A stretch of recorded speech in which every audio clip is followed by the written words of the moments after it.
Awesome. All right. The why, the how, and the for what.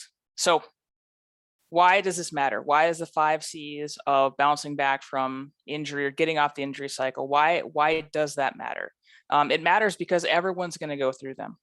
If you are an athlete, if you pursue any kind of sport, if you have a physical activity, if you're walking across the street, if you are aging, there's going to be aches and pains that disrupt our daily life, right? So when I talk about injury, I'm talking about any sort of musculoskeletal pain, right? That seems like a big word, but it's just any kind of ache and pain that disrupts our lives, right? And I'm talking missing 4 workouts. I'm talking about like I can't wash my hair, right? I'm talking about I can't. I had to put off my grocery shopping because I couldn't like walk around the grocery store. These are the things that I'm talking about.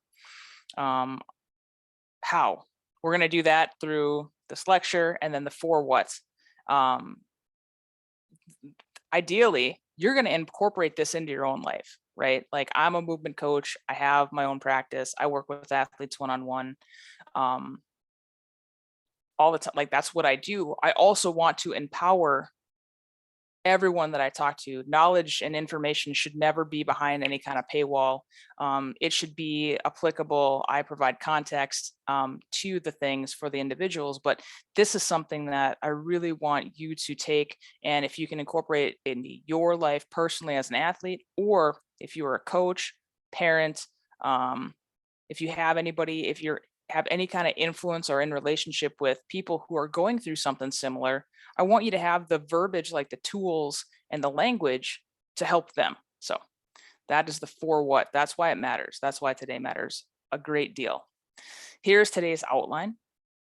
And these are the 5 C's. So if you're taking notes, we'll talk about these all individually. But it is control, consistency, creativity, commitment, confidence. We'll talk about takeaways, and then there'll be time for Q&A afterwards. Before we get started, are there any burning questions that you have on your mind that you don't want to lose during the during this presentation that I can write down, and I'll either address them during the presentation or I will address them at the Q&A. All good? Okay, solid. All right, so what is the goal? That's the most important thing. When you're talking to yourself or when you're talking to an athlete, what is the goal that we want to achieve? And what does that look like? So I've had a recent huge client win for my practice. I had a client who we started working together last August, and she just wanted to get out of knee pain because she is an educator and she works in an elementary school, and she gets on and off the ground, right? She's sitting cross-legged, and when she gets up just from that seated position, there's just a lot of what she imagines is bone on bone arthritis. She's 62 and is like, well, this is my life now, right? And she's fit. She like goes to the gym, and she just wants her knee pain to be relieved. And we started talking, right? We were able to relieve some of that knee pain, and she wanted to run a marathon. She's like, I've run a marathon 10 years ago. I thought my running days were behind me. I had this knee pain that was chronic, and it wasn't like debilitating, but it was chronic. It affected it affected my days. And I want to run a marathon. I think I want to run a marathon. I think that's how it started. I think I want to run a marathon. And so understanding what the goal is helped me as a coach, because if we're running a 5K, my timeline and my expectations are going to be different than if we're going to run a marathon, right? So I was able to navigate, okay, this is what it's going to look like. And because we have an 8-month timeline, we may run into flare-ups, right? And we may run into, like, I could set the stage a little bit more based on that. So understanding what the goal is super important. So control. The thing about getting injured is it's generally unexpected. So every plan, every workout, every game, everything that that person had planned up until this injury is now disrupted. And whether it's a sprained ankle on boundary waters trip, or it is like hip impingement, on a training run, getting ready for a 5K, everything is going to be interrupted. And that interruption, that like lack of control, is real. So that's going to look like in our athletes, that's going to look like it's going to look like overwhelm. And you can always use the ethereal, well, no one really has control of anything, and that's great. But when that athlete is literally feeling out of control, we need to give them little pieces and parts, because it is true that anything can happen at any time, right? Like no one's really in control of anything. However, your athlete can control something, right? So re-giving them that sense of control. For example, if I have an athlete who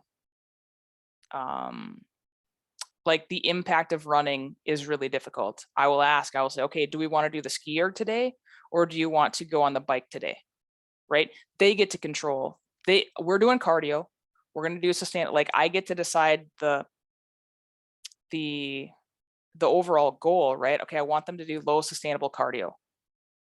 I don't care if it's a ski erg. I don't care if it's a bike. I don't care if it's a rower. And if with their injury, all of those are appropriate, I'm going to lay them out 2 or 3 options, and then they get to decide what they do, because the overall, like, we're going to get the stimulus that I want, and I give them the control over the tool, over the equipment that we use.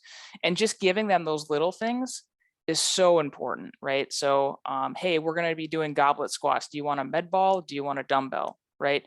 We're going to be doing strength and cardio. Which one do you want to do first? Any way that we can set up our training so that they can have some semblance of control, it's a game changer, because it gives them something that was taken away from them, right? And you as the coach, me as the coach, I know what stimulus I want to create. Like I know the path that I want them to physically be on. And I also, I'm never going to give them an option that isn't appropriate. And it's like they feel seen and heard, right? So that's why control is so important. And you as an athlete, right? If you have an injury, what things can you control? What things are like, trying to rehabilitate yourself is really difficult. I've tried many, many times. And I have a coach now that I know, like, and trust to help me like with these injuries. But when I was trying to rehabilitate myself, that was the same thing as like, okay, what can I control today? What can I control today? So that like, okay, what time of day do I want to work out? Sometimes it's as easy as that.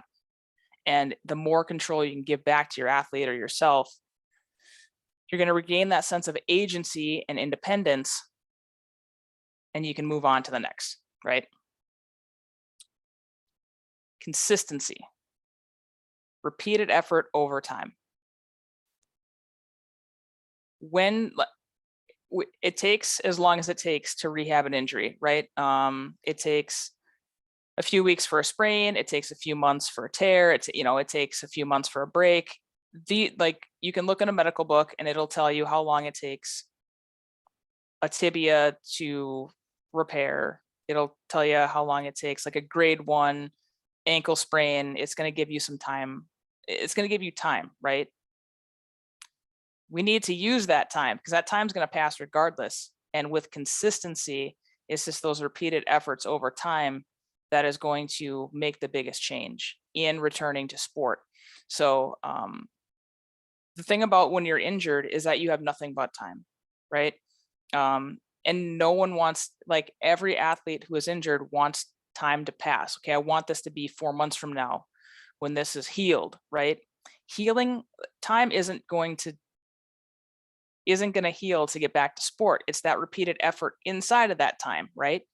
And you can't cram for a test, right? You can't sit on a couch. If you got, let's say you got a 4-week rehab, you can't sit on the couch for 2 weeks and then take all of that work and cram it into 2 weeks, right?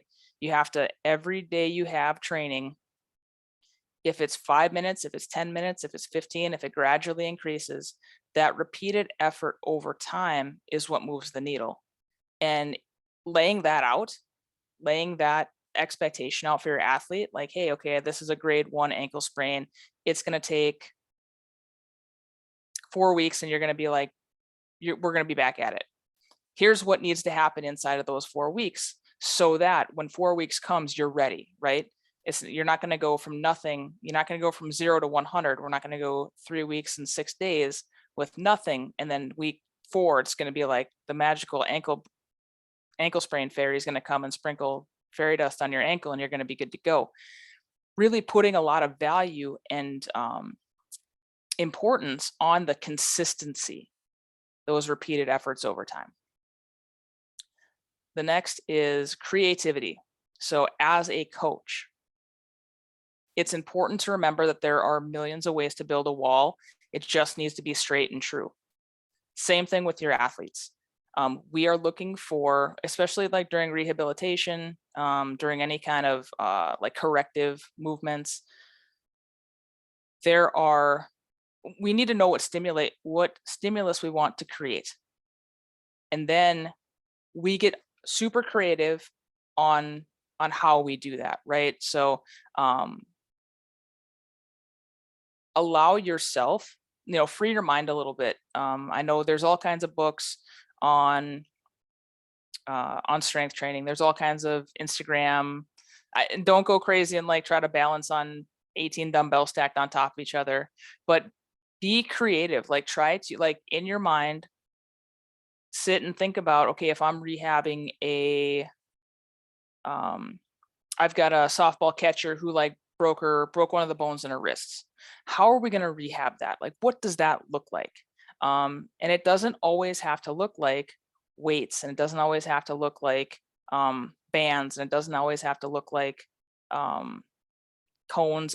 And you don't have to train around it, right? That graded exposure to, or that like progressive overload, like we like to use in the fitness industry, that's important. So do we get a catcher's mitt out eventually? Like, do we get like, are we playing with wiffle balls? Are we just trying to like grip, are we trying to grip like one of those stress balls? Using other tools that aren't necessarily like tools of the trade for strength and conditioning is super helpful.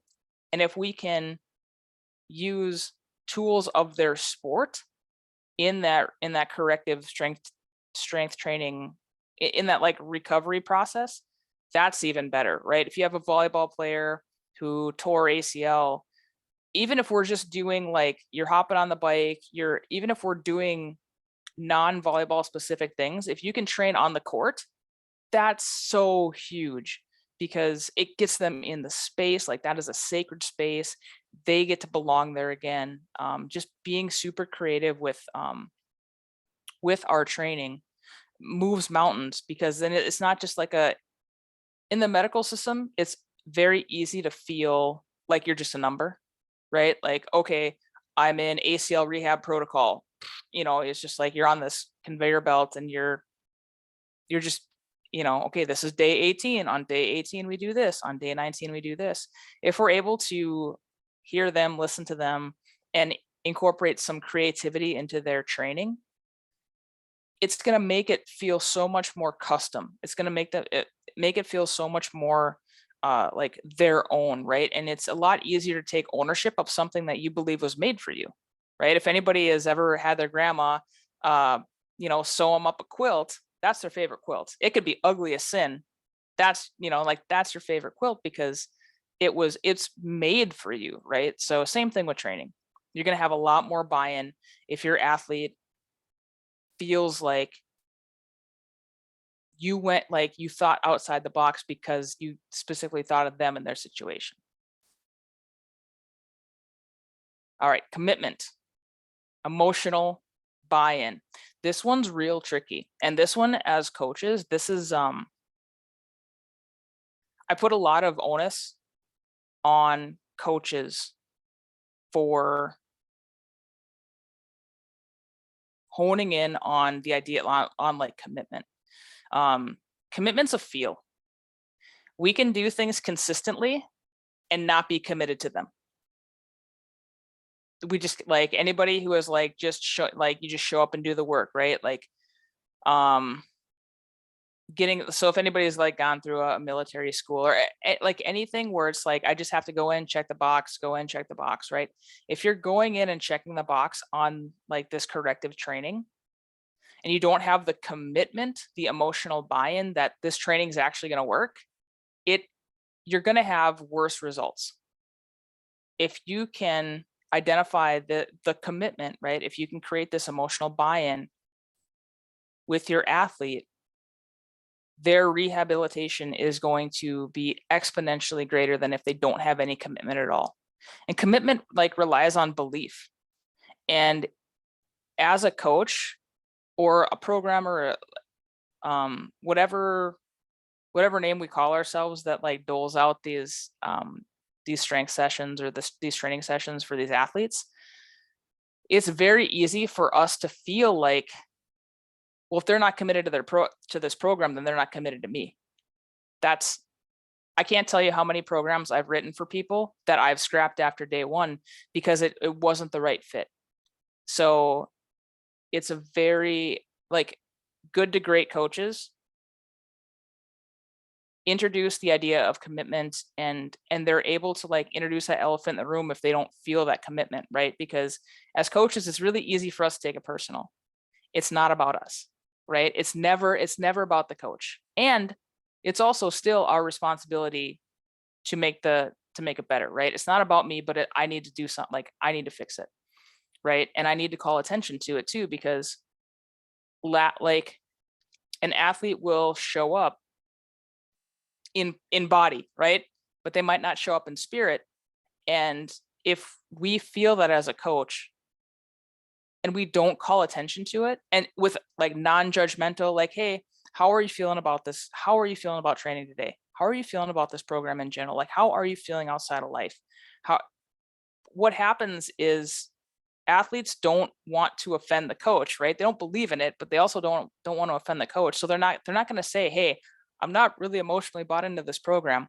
They're going to show it in like being distant. They're going to show it in like going through the motions. They're going to show it in my mom made me do this program, right? Or I have clients that I work with that, you know, I fell one time and I'm in my 60s, my son or daughter, like they're telling me to do this thing and I don't know why I'm here, right? That is such a valuable opportunity as a coach to hear them just be like, yes, look, I imagine like, hey, you can rely on past injuries. Hey, I remember when I sprained my ankle, tore my ACL, whatever you want to use. I was feeling a lot of overwhelm and like feeling emotionally tied to this belief that I'm going to get better. It was too much for me because I didn't think I was ever going to get better. I didn't think I'd go back on the court. Like really calling attention to like, it's okay to not be committed. We need to get on the same page in order to create that emotional buy-in. Oftentimes what happens is athletes believe they're just a number. They don't have the buy-in, and then the coach treats them like they're just a number. And nobody it's not always a great experience. And I put that on the coach because the athlete's just the athlete. The athlete doesn't know any better. And if they do know better, they're in this overwhelmed state, right? As a coach, it's our responsibility to be detached to a certain level so that we can see the forest and the trees, right? We can help them navigate it. We can't walk the path for them and we can't do the work, but we need to provide context. Like, this is why this is important. This is what we're doing. You're not just a number. I actually do care about you. And like in actions, not just in words. Like, this isn't some manipulation that we're trying to do. This is how I'm going to show that I'm committed to you so that we can, we can move down the road. So as you can probably tell, commitment's a huge one for me. It's one that it's very hard to nail, and newer coaches, or coaches that haven't developed that emotional intelligence, this will make the biggest impact. If they never become better programmers, if they never get smarter in like anatomy and how the human body moves, if you can dial in like seeing, hearing, and making your athletes feel loved and feel seen, feel heard, this will take a coach from good to great. The last one, confidence. What happens when? Confidence is one of those things you don't realize you have it until you already did something. So imagine coming back on the basketball court and you're going to have nerves, right? You don't have confidence until you do something. So you're going to have nerves. You're going to have say you tore your ACL, you're going to have like cut and pivoted weeks, right? Potentially months before you get back on the court, right? And even when you get back on the court for a game, when you scrimmage, it's going to be different. When you are practicing 3-on-3, it's going to be different. But when you step on the court, you come out of the game and you're like, I forgot that I had ever gotten hurt. You like go out for a trail run and you're nervous, but all of a sudden, like you realize you've been running 6 minutes and didn't think about, you've been on the trail for 20 minutes and the last 6 minutes you forgot you had an injury. That's when confidence happens. And so understanding that confidence is after you do the thing that like you return to the scene of the crime and you achieve. That's something that's super important for a coach to know, to like set their athlete up, but it's also important for an athlete to know that it's okay to not have confidence before you do the thing, right? It's okay to like step on the 5K start line and like not feel confident, right? That confidence is going to come.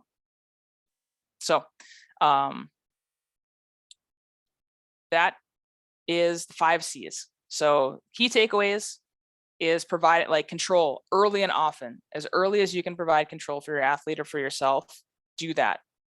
Injuries put us in a tailspin, and having some sort of control is just like this buoy that's anchored to something. Consistency, creativity, commitment, and confidence. With that, what questions do we have?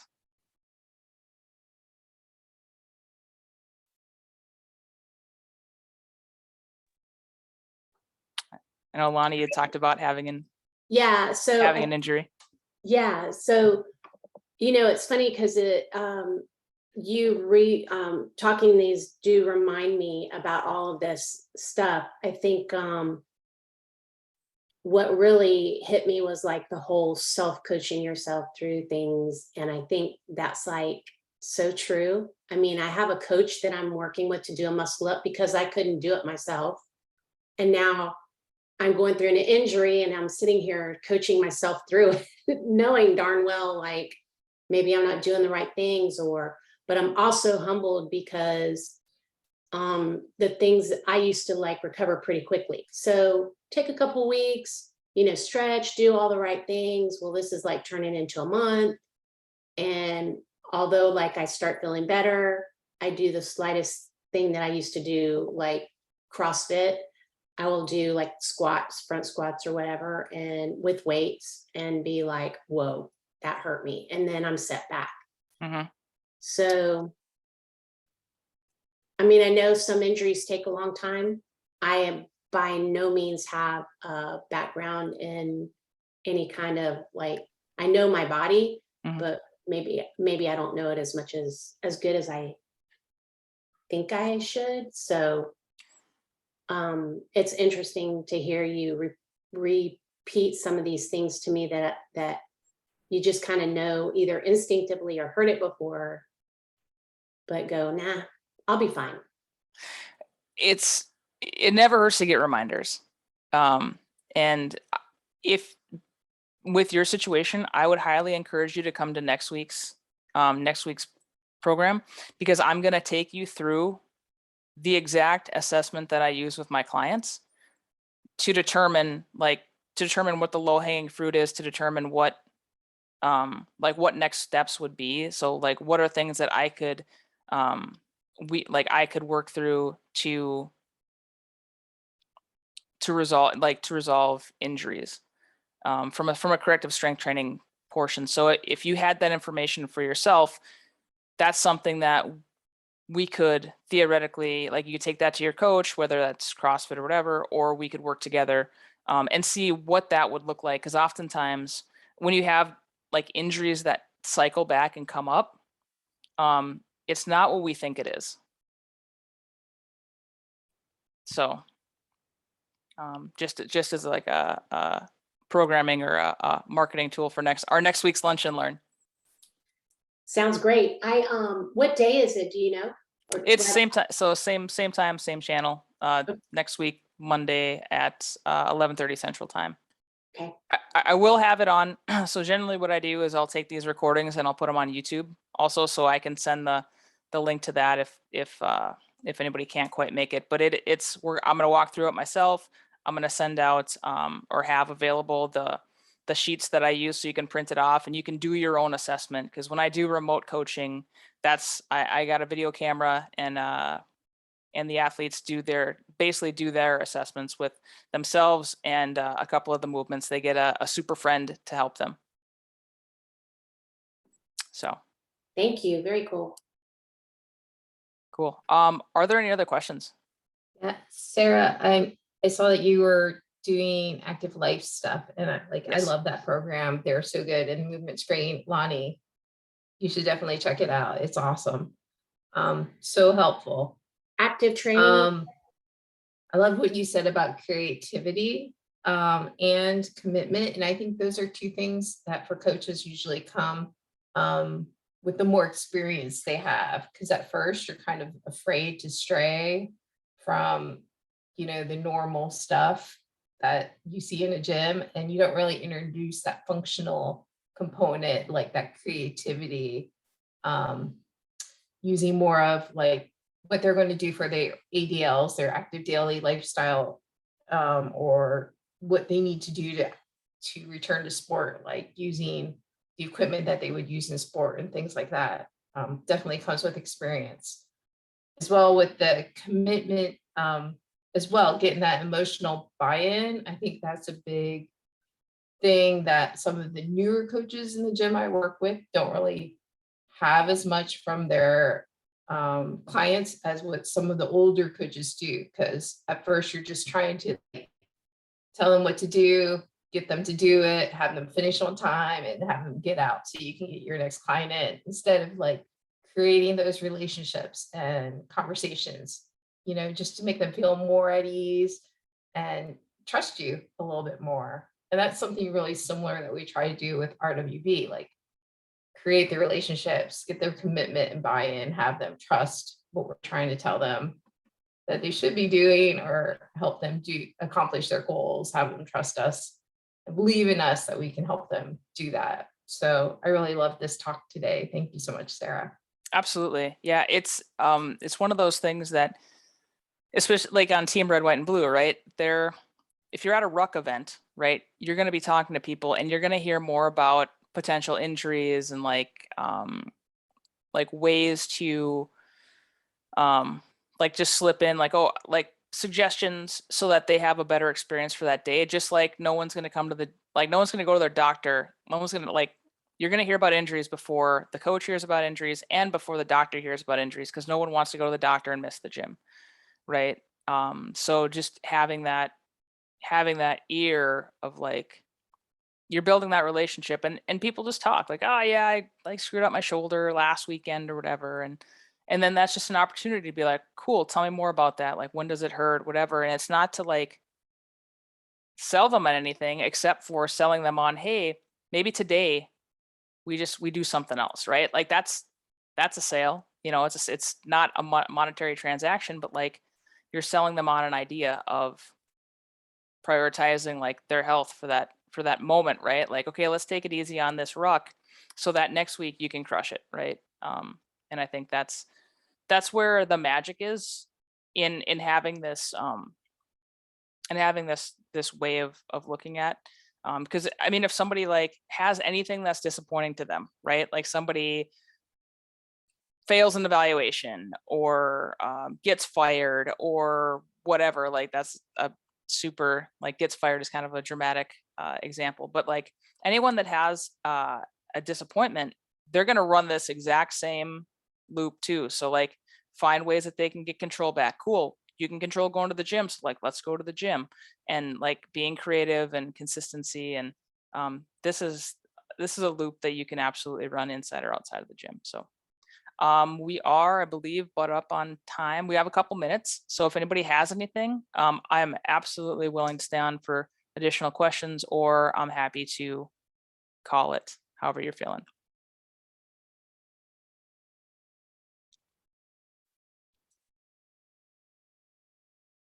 All good? Okay. Yeah, solid. Yeah, if you guys want to jump off, I'm happy to stay on if anybody wants to stay on and hang out. But otherwise, I will hopefully see you next week. And I appreciate your time. I will send the link to this and slide deck out to your email addresses if you type them in the comments. Cindy, I think I have yours. I'm sure I have yours. All right. Thank you so much, Sarah. I really enjoyed it. Absolutely. It's my pleasure.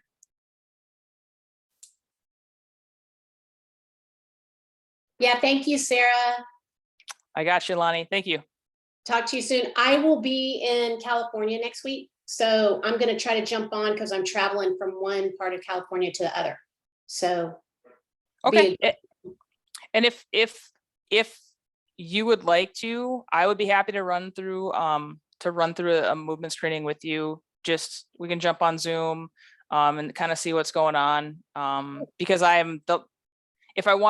if I can help inside a team red, white, and blue with the members and athletes, I absolutely want to. So having this reoccurring chronic injury, if it's something that I can help with, I would be glad to. Awesome. I would love that. Well, Cool. jump on and listen and then chat with you later. Cool. We can do that. All right. Have a good one. Thanks, you too. Bye. Bye.